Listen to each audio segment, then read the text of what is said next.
gente consegue sentir, por exemplo, os primeiros sintomas de que isso pode piorar? Perfeito. É uma doença que o clássico dela é fraqueza muscular. E ela começa lentamente. Pra você ter ideia, o tempo médio entre a pessoa começar os sintomas e ter o diagnóstico é 12 meses. Então demora. A pessoa começa, os objetos caírem da mão, começa a tropeçar, às vezes tem engasgos mais frequentes. Então os sintomas eles vão progredindo, né?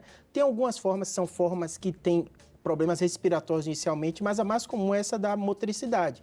Então a pessoa está sentindo, eu estou fraca, o que é que está acontecendo comigo, né? Só que a gente médico, né, tem doença que o diagnóstico não é tão simples. Ela tem critérios diagnósticos que envolvem a história clínica, envolve exames, envolve eletroneuromiografia, mas algumas vezes eu até explico para o paciente que isso é confuso, mas é assim, algumas doenças ela precisa do fator tempo.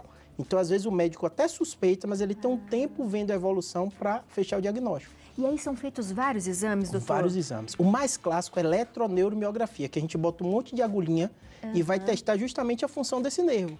A agulhinha fica no músculo, dá um pequeno choque, a gente calcula o tempo de retorno desse estímulo, como esse estímulo está vindo, como em várias regiões. Então, membro superior, tronco, membro inferior, e aí faz todo esse cálculo. A gente usa também para coluna, para as outras coisas, mas na ELA é o clássico mesmo do uso. E se acontece de alguém em casa, por exemplo, ter alguma esclerose, pode ser até múltipla, vamos supor. Tem a ver, doutor, ou não? É curioso que assim, no caso da ELA, o fator genético, história familiar, é muito baixo a incidência. Mais de 90 e poucos % das vezes é esporádico. Tem até um artigo que eu acho bem interessante, assim, é forte, mas é verdade isso, ele chama o fator azar.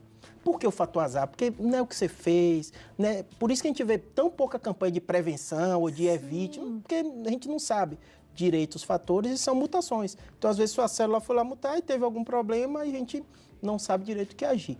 Já na outra que a gente vai falar, da AME, não. É um fator realmente genético. Genético. Genético. A grande maioria dos casos, tem vários tipos da AME, mas a tipo 1, que é a mais comum, acomete crianças com menos de 6 meses. Aí você já vê que a faixa etária é completamente diferente.